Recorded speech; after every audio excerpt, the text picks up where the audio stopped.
আসসালামু আলাইকুম। আজকে আমি একটা বিষয়ে আলোচনা করতে চাই। তো আমাদের আশেপাশে তো আসলে আইনি সমস্যা কোনো কমতি নেই। আসলে সব বিষয় তো আলোচনা সম্ভব না।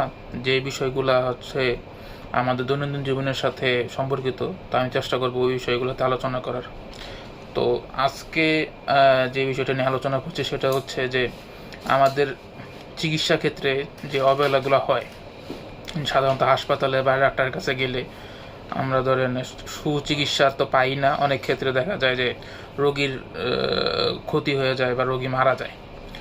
এখন বিষয় হচ্ছে আইনি সমস্যা, তার রোগীর জীবন ফেরত আসবে না, কিন্তু আমরা হয়তো আইনি ব্যবস্থা নিলে হয়তো সামনে যারা চিকিৎসা নেবেন সেই ক্ষেত্রে হয়তো একটা তাদের ক্ষেত্রে হয়তো সুবিধা হবে, অথবা যার ক্ষতি হচ্ছে সে হয়তো কিছুটা ড্যামেজেস পাবে আর কি, ক্ষতিপূরণ পাবে।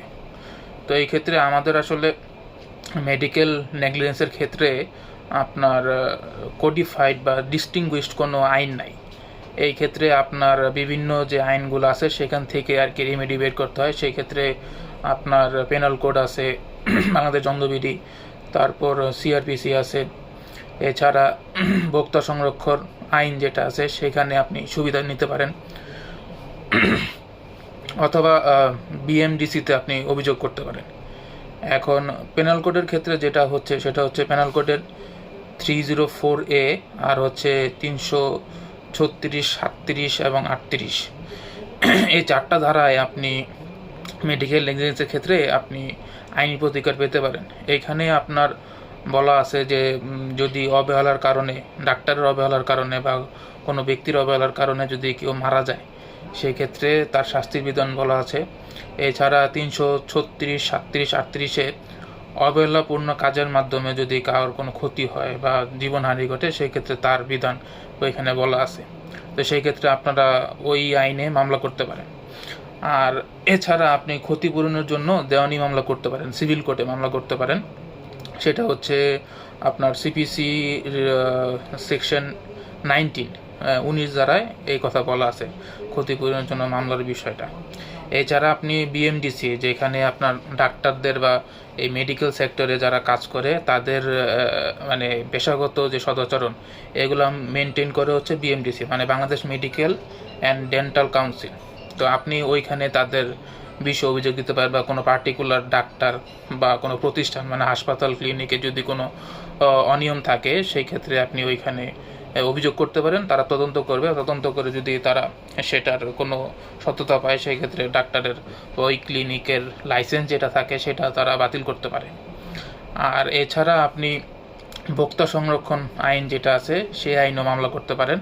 তো ভোক্তা সংরক্ষণ আইনের যে বিষয়টা সেটা হচ্ছে ওখানে বলা আছে যে কোনো ব্যক্তি যদি ফি দিয়ে কোনো ডাক্তার বা হাসপাতালের থেকে চিকিৎসা গ্রহণ করে তখন সে ওই ভোক্তা আইনের অধীনে পড়ে যায়। তো সেই ক্ষেত্রে আপনি ভোক্তা অধিকার আইনেও অভিযোগ করতে পারেন। এখন বিষয় হচ্ছে আপনি বলতে পারেন যে ভাই মামলা কোথায় করব। তো মামলা কোথায় করার বিষয় হচ্ছে আপনি এই মামলা থানাতে অভিযোগ দিতে পারেন, তবে এই মামলাগুলা থানার থেকে কোর্টেই সাধারণত করে থাকে মানুষ। কারণ আপনার কোর্টে করলে সেই ক্ষেত্রে আপনার যে ঢাকা বা আপনার যে এলাকায় থাকেন প্রতি এলাকায় দেখবেন ম্যাজিস্ট্রেট কোর্ট থাকে, চিফ জুডিশিয়াল ম্যাজিস্ট্রেট। আর যদি মহানগরের ভিতরে থাকেন চিফ মেট্রোপলিটন ম্যাজিস্ট্রেট কোর্ট থাকে। সেই কোর্টে যে আপনার সিআর মামলা ফাইল করতে হবে একজন আইনজীবীর মাধ্যমে। তখন কোর্ট হচ্ছে আপনার তার কনভিন্সিং, তাকে কিভাবে কনভিন্স করা হয় ওইটার উপর নির্ভর করে সে যদি সন্তুষ্ট হয় সেই ক্ষেত্রে উনি সরাসরি মামলা আমলে নিতে পারে, সমন বা ওয়ারেন্ট দিতে পারে, অথবা উনি তদন্তের জন্য দিতে পারে। তো এই হচ্ছে বিষয়। আসলে মামলা করে তো কারোর জীবন ফিরিয়ে আনা সম্ভব না, কিন্তু মানুষের আইনি সচেতন হলে দেখা যাবে যে এই অবহেলাপূর্ণ কাজগুলো বন্ধ হবে আস্তে আস্তে। তো আইন জানুন, আইন মানুন, নিরাপদে থাকুন। আসসালামু আলাইকুম।